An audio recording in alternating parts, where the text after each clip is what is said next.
here. First of all, with respect to the matter of assessment purpose, the questions that one must address in this case is, who is going to use the assessment results in any particular context, and how are they going to use those results? That is, to do what? To inform what decisions? And as a result, then, what kind of information must the assessment yield in order to fulfill its intended purpose? Now, in this case, we also, in the service of student involvement, want to constantly ask the question during the learning, are our assessments meeting students' information needs? Because it turns out they're important data-based instructional decision makers too. Now, it happens, to fill in a bit more detail about this matter of purpose, that there are at least two different kinds of purposes that any particular assessment might fulfill. It might, for example, be used in the classroom by a teacher to support learning. In our parlance at the Assessment Training Institute, we call these assessments for learning, and they address the question, how can we use the assessment process and its results to help students learn more? We contrast this from what we call assessment of learning, which asks the question, how much have our students learned up to this point in time? Our point is that both of these are important. We use assessment to support learning or to verify learning, but in any particular instance, we need to know which purpose is in play. In addition, in our advocacy of the creation of balanced assessment systems, we hold that assessments can serve both those formative and summative purposes at the classroom level, at the interim benchmark level, or in terms of annual assessment.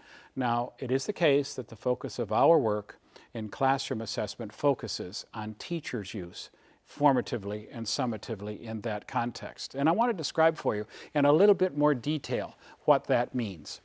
So, for example, in the classroom on a day-to-day basis, when a teacher is using assessment to support learning, it's generally a continuous process of using student-involved assessment for practice.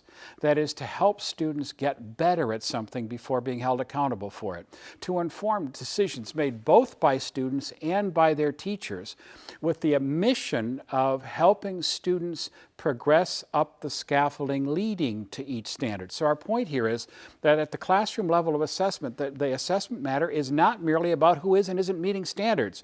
It's about using the assessment process and its results to help students master those standards before being held accountable for them. But it is also the case that teachers are responsible for using periodic assessments for accountability purposes to inform them, for example, about what report card grades students should achieve or how to report student mastery of standards on standards-based report cards. Our point here is that in the classroom on a day-to-day basis, we can use it for both kinds of purposes. It's just that in any particular situation, we need to know which purpose is in play. In addition, then, once we have a clear sense of purpose, we've got to go to key number 2, which is a clear sense of the learning target. Now, key number 2 is to be clear about the learning target. Answer the question, what needs to be learned and what needs to be assessed? Once I have a clear sense of the context, a clear purpose and a clear target, then and only then can I create a quality assessment. Now we've got to switch over to the effective use side of our equation. What we need is effective communication systems to deliver those results into the hands of the intended user in a timely and an understandable way. Now, in our work at the Assessment Training Institute, the lessons we teach are about differentiating our communication systems in a manner that honors the information needs of those who are using assessment to support learning and the information needs of those using assessment to report learning or to verify learning. Now, this is an important distinction because we know from research literally conducted around the world that when communication or feedback is used to support learning, if it satisfies certain characteristics, it will do so. It will support learning in profoundly important ways. It's just that the attributes of that kind of feedback are different from the attributes of feedback intended for periodic reporting for accountability purposes. Both reasons for communicating are important, but they're different, and there are important lessons to be learned about the difference. And those are lessons that we build into the professional development program. So that's key number 4, effective communication. Now, we add a 5th quality control bubble, that is student involvement in the assessment process. And I can summarize the other the essential student involvement ingredients of number 5 by connecting it right back to each of the other keys. For example, key number 1 is about having a clear purpose. Well, sometimes our purpose is to inform the decisions that are being made by students. And so a question we must ask is the assessment in that context meeting the students' information needs? You've also, with regard to key number 2, already heard me advocate for student-friendly versions of the learning targets, which we share with our students from the beginning of the learning.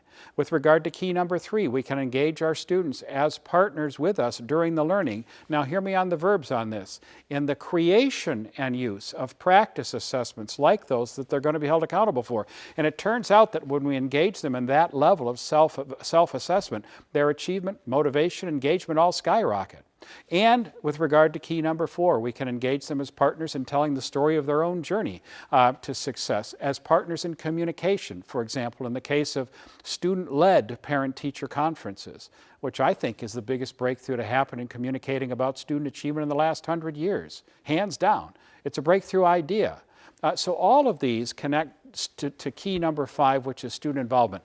And what we're trying to do here is to help students track, reflect on, and be able to communicate about their own learning progress as it's unfolding. It turns out that kind of involvement is immensely empowering, confidence building, and enhances students' achievement. So there you have our 5-part quality control framework. On the accurate assessment side, we need to start with a clear answer to the question why, start with a clear answer to the question what, then generate an answer to the question how, therefore, should we assess, and then finally on the effective use side, how should we communicate results, and when and how throughout the entire system can we involve students in the process in a manner that will enhance their learning. And within that quality control framework, the requirements that we impose throughout the system are, first of all of the assessments that we use throughout the system must arise from high quality visions of the meaning of academic success, clear learning targets. All of the assessments must yield accurate information. And all of the assessment users must understand how to use assessment both to support learning and to certify or verify that learning. Satisfy those requirements and we'll have productive assessment going on in our schools.